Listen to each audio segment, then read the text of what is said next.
1/12/2020 की साकार महावाक्यों में प्यारे बाप दादा ने कहा, मुख्य पॉइंट सुनेंगे। बाबा कहते हैं, मैं रूहों को रूहानी ड्रिल सिखलाता हूँ। वह सब जिस्मानी बच्चों को जिस्मानी ड्रिल सिखलाते हैं। उन्हों को ड्रिल आदि भी शरीर से ही करनी होती है। इसमें तो शरीर की कोई बात ही नहीं है। बाप कहते हैं, मेरा कोई शरीर नहीं है। मैं तो ड्रिल सिखलाता हूँ, डायरेक्शन देता हूँ। उनमें ड्रिल सिखलाने का ड्रामा प्लान अनुसार पाठ भरा हुआ है, सर्विस भरी हुई है। आते ही हैं ड्रिल सिखलाने। तुमको तमो प्रधान से सतो प्रधान बनना है। यह तो बहुत सहज है। फिर दूसरे पॉइंट में बाबा ने कहा, तुम ऐसे नहीं कहेंगे कि कैसे निश्चय करें। अगर संशय है तो विषयंती। स्कूल से पैर उठाया तो पढ़ाई बंद हो जाएगी, पद भी विषयंती हो जाएगा, बहुत घाटा पड़ जाता है, प्रजा में भी कम पद हो जाएगा। मूल बात ही है सतो प्रधान पूज्य देवी देवता बनना। अभी तो देवता नहीं होना। तुम ब्राह्मणों को समझ आई है। ब्राह्मण ही आकर बाप से यह ड्रिल सीखते हैं। अंदर में खुशी भी होती है। यह पढ़ाई अच्छी लगती है ना।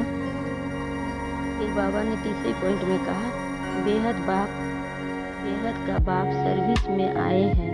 बाप बच्चों से पढ़ाई का उजरा कैसे लेंगे। टीचर के बच्चे होंगे तो फ्री पढ़ाएंगे ना।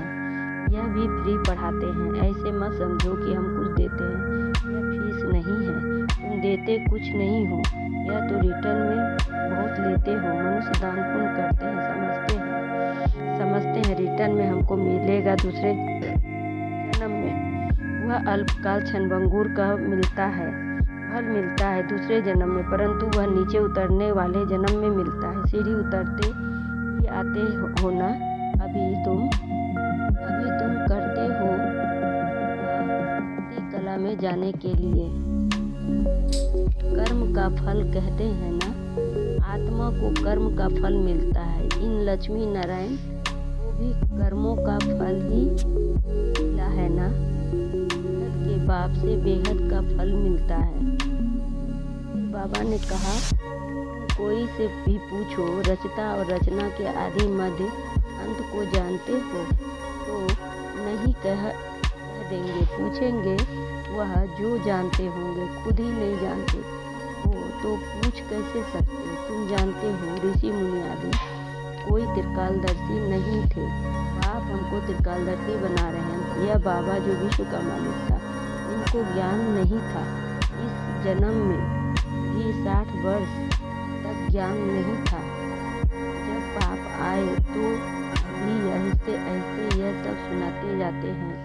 भल निश्चय बुद्धि हो जाते हैं। फिर भी माया बहुतों को गिराती रहती है। नाम नहीं सुना सकते हैं, नहीं तो ना उम्मीद हो जाएगी। बाप तो बच्चों को सदैव लिखते हैं, जीते रहो। कहाँ माया बार जोर से न लग जाए। शास्त्रों में भी यह बातें कुछ है ना।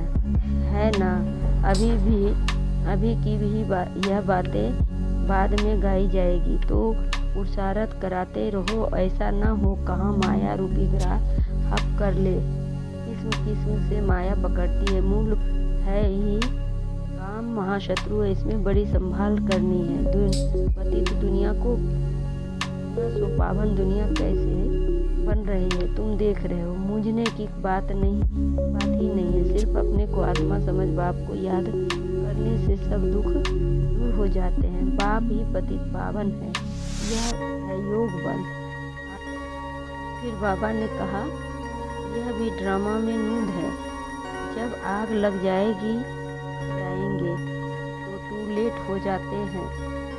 बाप पुरुषार्थ कराते हैं, तैयार हो बैठो। टीचर को ऐसा न कहना पड़े कि टू लेट।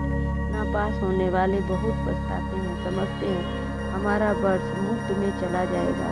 कोई तो कहते हैं ना, तो क्या हुआ। बच्चों को होना चाहिए। अब विस्तार से सुनेंगे मुख्य सार। मीठे बच्चे, तुम अभी रूहानी बाप द्वारा रूहानी ड्रिल सीख रहे हो। इसी ड्रिल से तुम मुक्ति धाम शांति धाम में चले जाएंगे। फिर प्रश्न में बाबा ने कहा, आप बच्चों को पुरुषार्थ कराते हैं, लेकिन बच्चों को किस बात में बहुत रिस्ट्रिक्ट रहना चाहिए। उत्तर में बाबा ने कहा, पुरानी दुनिया को आग लगने के पहले तैयार हो। अपने को आत्मा समझ बाप की याद में रह बाप से पूरा वर्षा लेने में बहुत रिस्ट्रिक्ट रहना है। नापास नहीं होना है।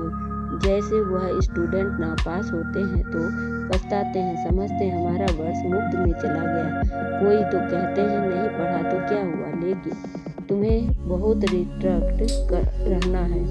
टीचर ऐसा न कहे कि टू लेट। लास्ट में बाबा ने कहा, तुमको बड़ा लाइन क्लियर बनना है। बाप कहते हैं इन आँखों से जो तुम देखते हो वह तो कब्र दाखिल हो जाना है, सब खत्म होना है। अभी तुम हो संगम पर, अमर लोक आने वाला है। अभी हम पुरुषोत्तम बनने के लिए पुरुषार्थ कर रहे हैं। यह कल्याणकारी पुरुषोत्तम संगम युग है। दुनिया में देखते रहते हो क्या क्या हो रहा है। अब बाप आया हुआ है तो पुरानी दुनिया भी खत्म होने की है।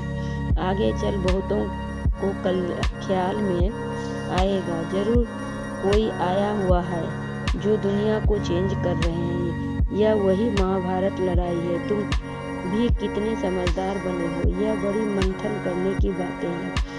अपना श्वास व्यर्थ नहीं गंवाना है। तुम जानते हो श्वास सफल होते हैं ज्ञान से। अच्छा मीठे मीठे सिक्के लदे बच्चों प्रति माता पिता बाप दादा का याद प्यार और गुड मॉर्निंग।